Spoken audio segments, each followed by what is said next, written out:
શિવ ભક્તો ખાસ એક વાત જે નંદી મહારાજને ગમતી જ નથી. કઈ વાત? શિવનું ખંડન.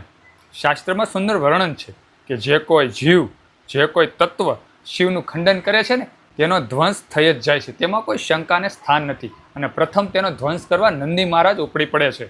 એમ કે ક્રોધમાં આવી જાય છે અને જે કોઈ તેના રસ્તામાં આવે છે ને તેનો 100% ધ્વંસ થઈ જ જાય છે.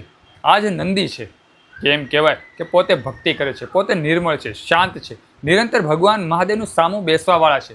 પણ જ્યારે એમ કહેવાય કે શિવ તત્વનું કોઈ ખંડન કરે છે, ભગવાન મહાદેવનું કોઈ વાકો બોલે છે, ખરાબ બોલે છે ને, ત્યારે નંદી મહારાજ ખૂબ ક્રોધમાં આવી જાય છે. શિવ ભક્તો ખાસ કરી અને આ વાતમાંથી એક વાત શીખવા જેવી છે. શું વાત શીખવા જેવી છે? શિવ ભક્તો, ભગવાન શિવનું ખંડન એટલે કયું ખંડન કહેવાય? મહાદેવનું આપણે ખરાબ બોલીએ તે તો તેનું ખંડન કહેવાય જ.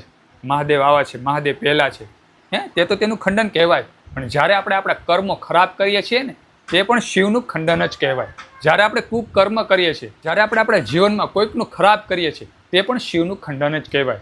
જ્યારે આપણે આપણા કર્મો ખરાબ કરીએ છીએ ને ત્યારે શિવ તત્વ ખીજાય છે, ત્યારે નંદી મહારાજ ખીજાય છે. એટલે હંમેશા આપણે આપણા જીવનમાં કર્મો સારા કરવા જોઈએ.